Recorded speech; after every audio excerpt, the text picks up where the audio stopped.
पहला अध्याय।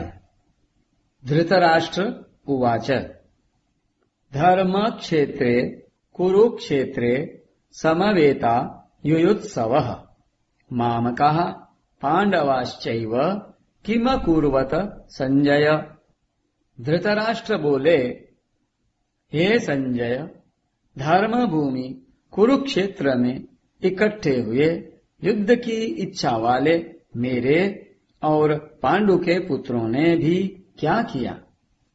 यह हिंदू संस्कृति की विलक्षणता है कि इसमें प्रत्येक कार्य अपने कल्याण का उद्देश्य सामने रखकर ही करने की प्रेरणा की गई है। इसलिए युद्ध जैसा घोर कर्म भी धर्म क्षेत्र धर्म भूमि एवं कुरुक्षेत्र तीर्थ भूमि में किया गया है, जिससे युद्ध में मरने वालों का भी कल्याण हो जाए। भगवान की ओर से सृष्टि में कोई भी मेरे और तेरे का विभाग नहीं किया गया है। संपूर्ण सृष्टि 5 भौतिक है। सभी मनुष्य समान हैं और उन्हें आकाश, वायु, अग्नि, जल और पृथ्वी भी समान रूप से मिले हुए हैं, परंतु मनुष्य मोह के वशीभूत होकर उनमें विभाग कर लेता है कि ये मनुष्य घर, गांव, प्रांत, देश, आकाश, जल आदि मेरे हैं और ये तेरे हैं। इस मेरे और तेरे के भेद से ही संपूर्ण संघर्ष उत्पन्न होते हैं। महाभारत का युद्ध भी माम कहा मेरे पुत्र और पांडवाः पांडु के पुत्र इस भेद के कारण आरंभ हुआ है। संजय उवाच दृष्ट्वा तु पांडवानीकम् व्यूढम् दुर्योधनस्तदा आचार्य मुपसंगम्य राजा वचनमब्रवीत्। संजय बोले, उस समय वज्रव्यूह से खड़ी हुई पांडव सेना को देखकर और द्रोणाचार्य के पास जाकर राजा दुर्योधन यह वचन बोला, पश्यैताम् पांडुपुत्राणामाचार्य महतीं चमूं व्यूढाम् द्रुपदपुत्रेण तव शिष्येण धीमता। हे आचार्य, आपके बुद्धिमान शिष्य द्रुपद पुत्र धृष्टद्युम्न के द्वारा व्यूह रचना से खड़ी की हुई पांडवों की इस बड़ी भारी सेना को देखिए। अत्र शूरा महेश्वासा भीमार्जुन समायुधि युयुधानो विराटश्च द्रुपदश्च महारथः धृष्टकेतुश्चेकितानः काशीराजश्च वीर्यवान् पुरुजित् कुन्तिभोजश्च शैब्यश्च नरपुंगवः युधामन्युश्च विक्रांत उत्तमौजाश्च वीर्यवान् सौभद्रो द्रौपदेयाश्च सर्व एव महारथः। यहाँ पांडवों की सेना में बड़े बड़े शूरवीर हैं, जिनके बहुत बड़े बड़े धनुष हैं तथा जो युद्ध में भीम और अर्जुन के समान हैं। उनमें युयुधान सात्यकी, राजा विराट और महारथी द्रुपद भी हैं। धृष्टकेतु और चेकितान तथा पराक्रमी काशीराज भी हैं। पुरुजित और कुंतीभोज ये दोनों भाई तथा मनुष्यों में श्रेष्ठ शैब्य भी हैं। पराक्रमी युधामन्यु और पराक्रमी उत्तमौजा भी हैं। सुभद्रा पुत्र अभिमन्यु और द्रौपदी के 5 पुत्र भी हैं। ये सब के सब महारथी हैं।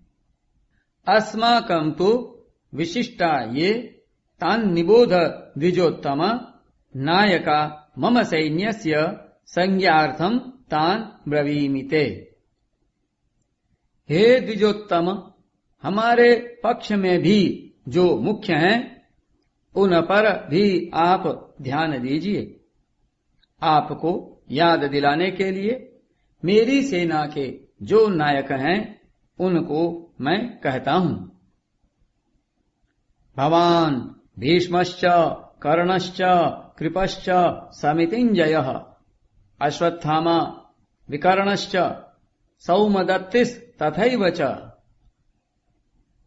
आप द्रोणाचार्य और पितामह भीष्म तथा कर्ण और संग्राम विजयी कृपाचार्य तथा वैसे ही अश्वत्थामा विकर्ण और सोमदत्त का पुत्र भूरिश्रवा अन्ये च बहवः शूरा मदर्थे त्यक्त जीविताः नाना शस्त्र प्रहरणाः सर्वे युद्ध विशारदाः।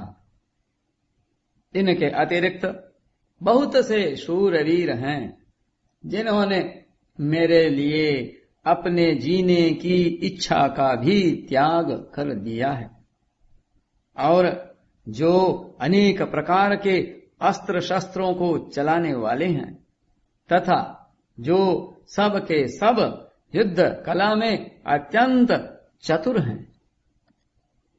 द्रोणाचार्य को चुप देखकर दुर्योधन के मन में विचार हुआ, अपर्याप्तम तदस्माकं बलम भीष्माभिरक्षितम पर्याप्तम त्विदमेतेषां बलम भीमाभिरक्षितम। वास्तव में हमारी वह सेना पांडवों पर विजय करने में अपर्याप्त है, असमर्थ है, क्योंकि उसके संरक्षक उभय पक्षपाती भीष्म हैं। परंतु इन पांडवों की यह सेना हम पर विजय करने में पर्याप्त है, समर्थ है, क्योंकि इसके संरक्षक निज सेना पक्षपाती भीमसेन हैं।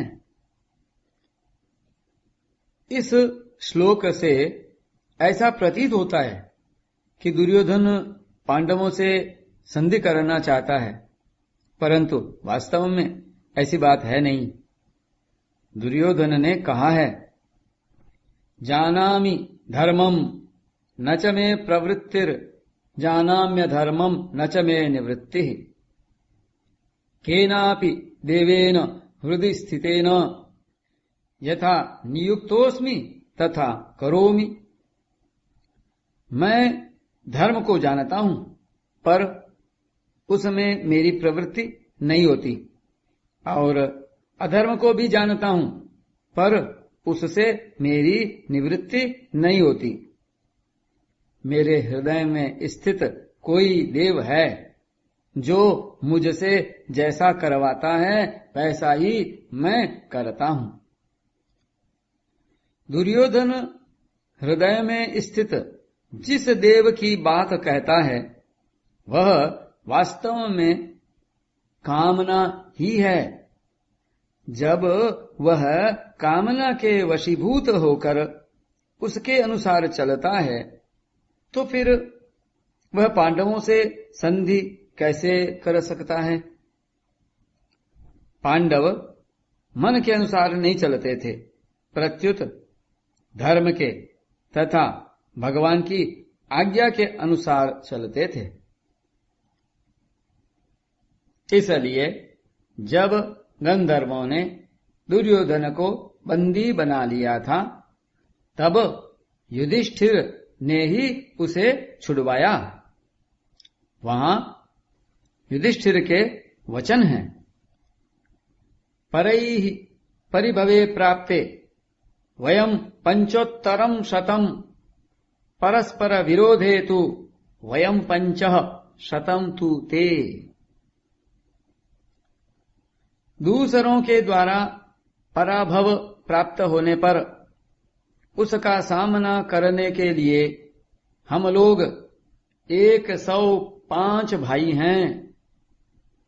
आपस में विरोध होने पर ही हम 5 भाई अलग हैं और वे 100 भाई अलग हैं। कामना मनुष्यों को पापों में लगाती है, परंतु धर्म मनुष्यों को पुण्य कर्मों में लगाता है। अयनेषु च सर्वेषु यथा भागमवस्थितः भीष्ममेवाभिरक्षन्तु भवन्तः सर्व एव ही। दुर्योधन बाह्य दृष्टि से अपनी सेना के महारथियों से बोला,